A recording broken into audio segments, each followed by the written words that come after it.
We've just finished talking about thermodynamics and kinetics of substitution reactions for inorganic compounds. And now we're going to talk about the mechanisms by which these reactions happen.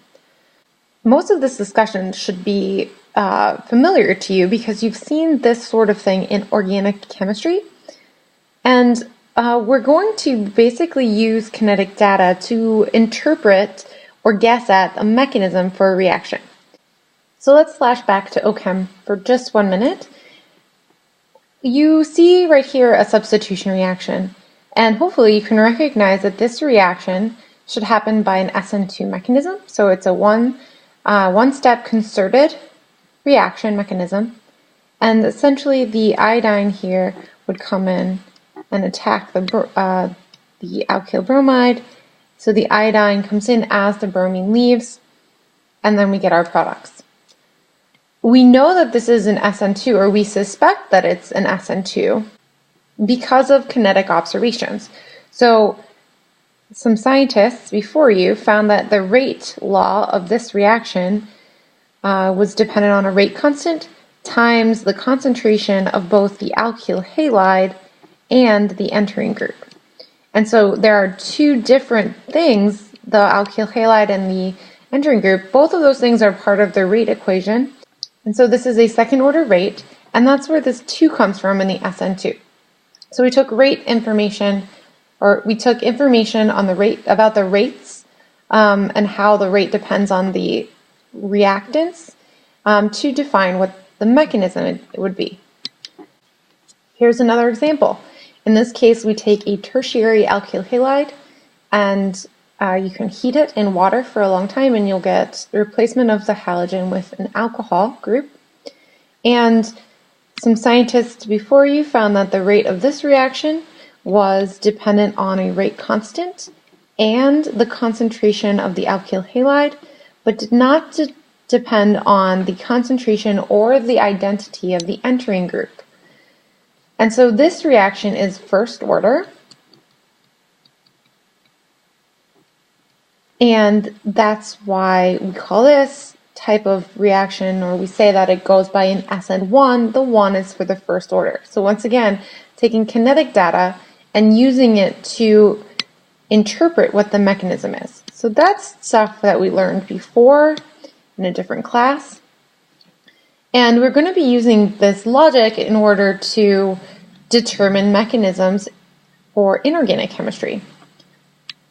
So let's look at one example of an inorganic reaction and what would happen if you change the entering group.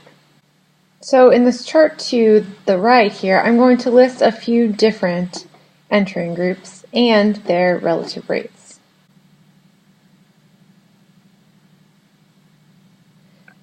And so you can see in this example that the rates change depending on the entering group, but not by very much. And in general, if the rates differ by less than or close to a factor of 10, this can tell us something about a mechanism. And to illustrate this, I'm going to give you another example so that you can compare this one to another one. So in the second example, you can see that the rate, again, changes depending on the entering group Y, but there's a much broader range here. So we have something that has a rate constant on the order of 10 to the negative 8, and then something on the order of just 1. And so we're changing the rate constants by 8 orders of magnitude here. Data like this can tell us something about the rate.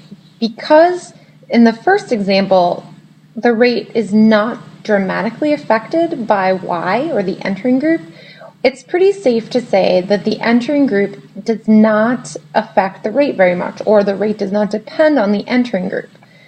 So in this case, when the rate does not depend on the entering group, it can be called a dissociative reaction. And in the second case, when the order of magnitude of that rate changes dramatically with the entering group, it's safe to say that the rate does depend on the entering group, or it depends greatly on the entering group, and therefore it's called an associative reaction. So in just a moment, I'm going to define for you what a dissociative and an associative reaction are, But first I want to mention one quick side note. So how do you determine how the rate depends on two different things? So in this case, X could be your metal complex and Y could be your entering group. And so there's a dilemma here that when we change Y, for example, how do we know that the concentration of the other thing isn't changing so that we can measure rate and be confident that the thing that our variable is the only variable? And the answer to this is that we typically use pseudo first order conditions. So we don't know that our reactions are first order. And so, for example, in a second order reaction, where you have two things which concentrations are, changing during the course of the reaction, what you can do is use a huge excess of one of the reactants so that its concentration doesn't change significantly over the course of the reaction. It's a very simple principle, but for example, if you wanted to measure how Y here was affecting the reaction rate, you simply use a huge excess of X so that any small change in X from the reaction happening is not going to affect this equation as much as the concentration of Y is. So that's what pseudo first order is. It's something to know about. You've probably covered it in a different class, but this is how the experiments are done. So now we've seen how kinetic data can tell us something about the reaction mechanism because it tells us what the rate of the reactions depend on. We know what a pseudo first order reaction is, and that's basically the conditions under which most reactions are studied for inorganic complexes. In fact, that's true for organic chemistry as well. You normally use pseudo first order conditions so that you can isolate one variable at a time. Let's talk about the range of mechanistic possibilities for substitution reactions. And the types of substitutions that are possible were defined by Langford and Gray in 1966. So these were scientists that basically provided our framework for talking about these mechanisms. These mechanistic possibilities are really just, extremes on a spectrum of possibilities. So at one far end of the spectrum, you have dissociative or purely dissociative reactions. And these reactions are defined based on the formation of an intermediate with a lower coordination number.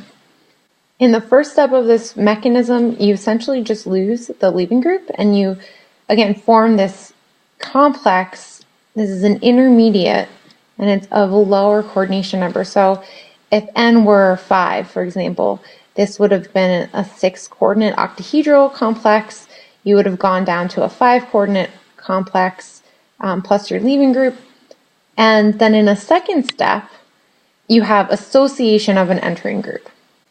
And so you reform that 6-coordinate octahedral complex if, I was using an example, in the case where n was 5.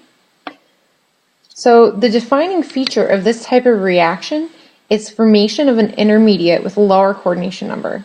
Now, if you were looking at kinetic data, what you should expect is that this first step is your rate limiting step. And that means that only the metal complex itself should be involved in the rate limiting step. And so your rate here should be approximately first order, and so does not depend very heavily on Y, the entering group. It depends on the identity of the X leaving group, but not on Y. And so overall, this is approximately first order. And let me just remind you, we just saw an example of that up here. This reaction, as we varied Y, the rate did not heavily depend on that Y group. And so we said that, here it's not differing by more than a factor of 10.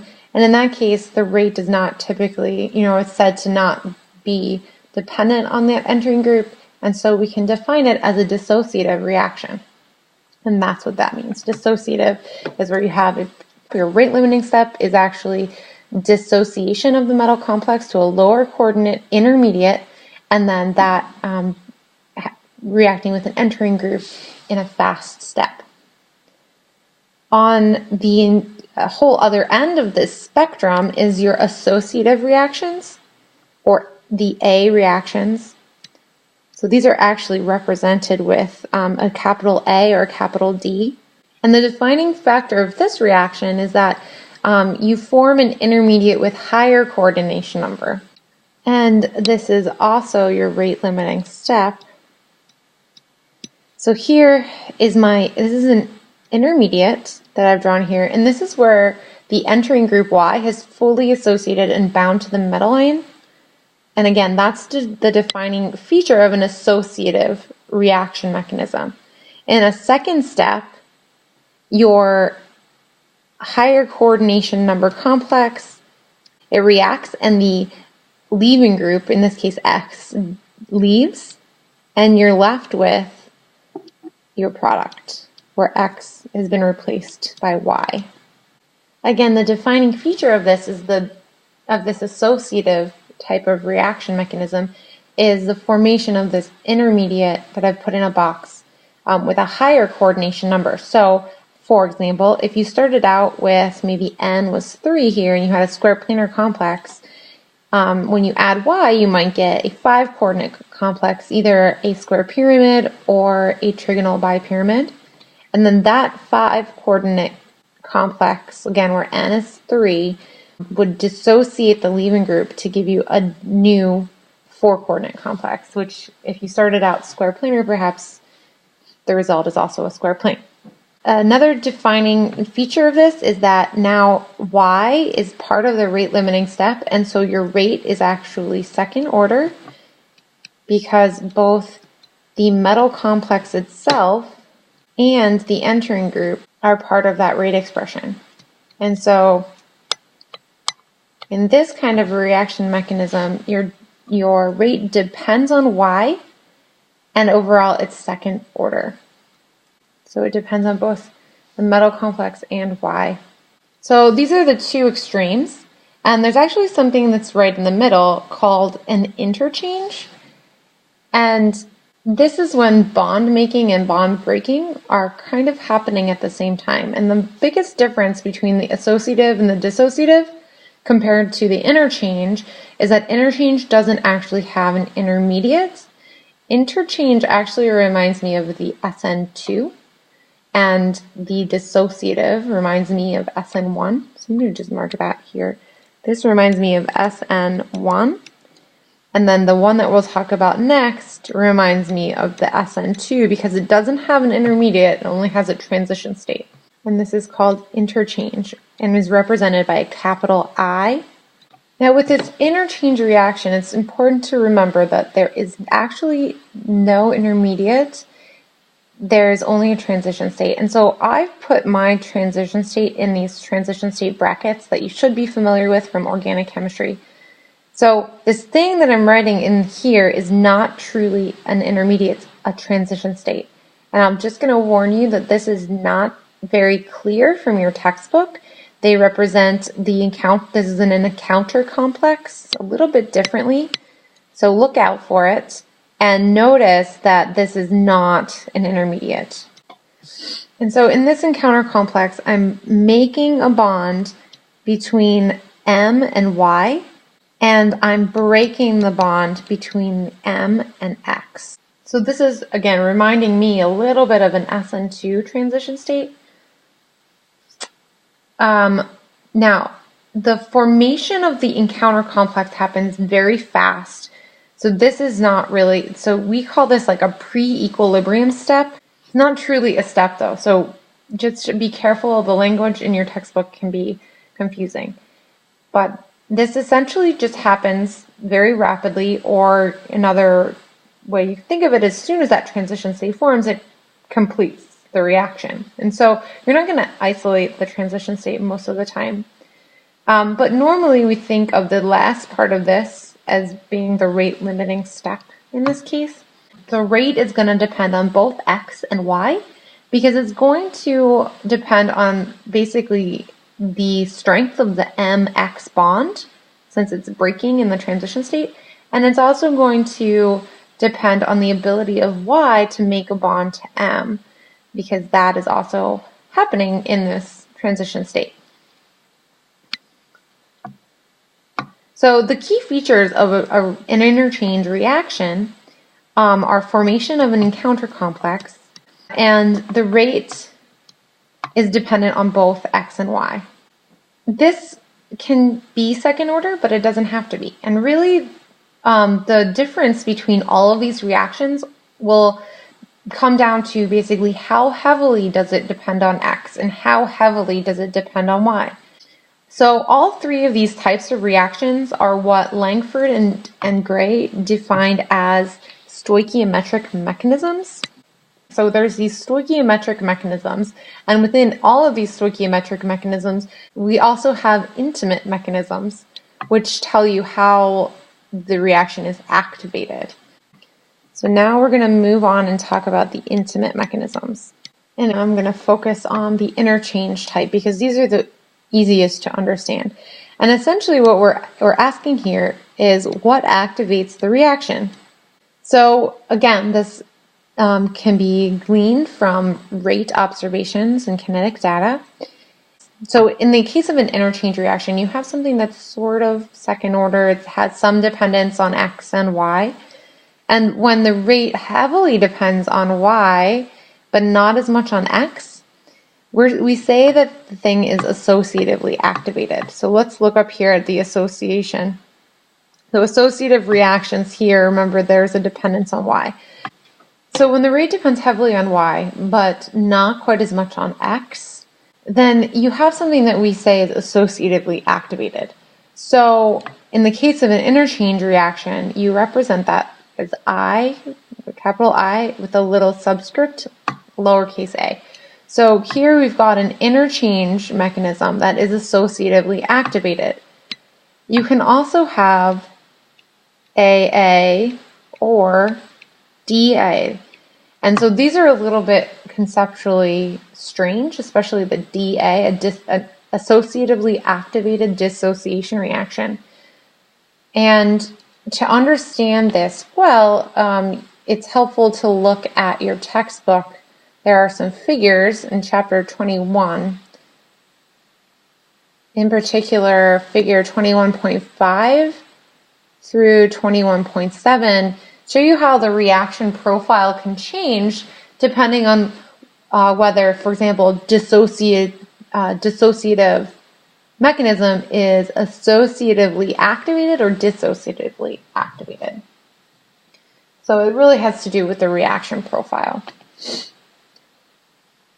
So the activation here, or the associative activation, is the intimate mechanism. The interchange is the stoichiometric mechanism. The other case is when rate depends heavily on x and less on y. This is said to be a dissociatively activated reaction. And in the case of an interchange reaction, you represent this as capital I with a lowercase subscript d. So that is for the stoichiometric mechanism interchange that is dissociatively activated in an intimate mechanism.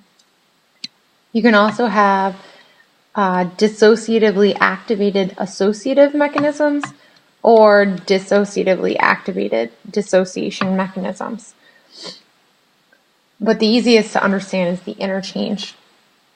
And again, all of these things happen on a spectrum where the associative and dissociative are at the two opposite ends and interchange is somewhere in the middle.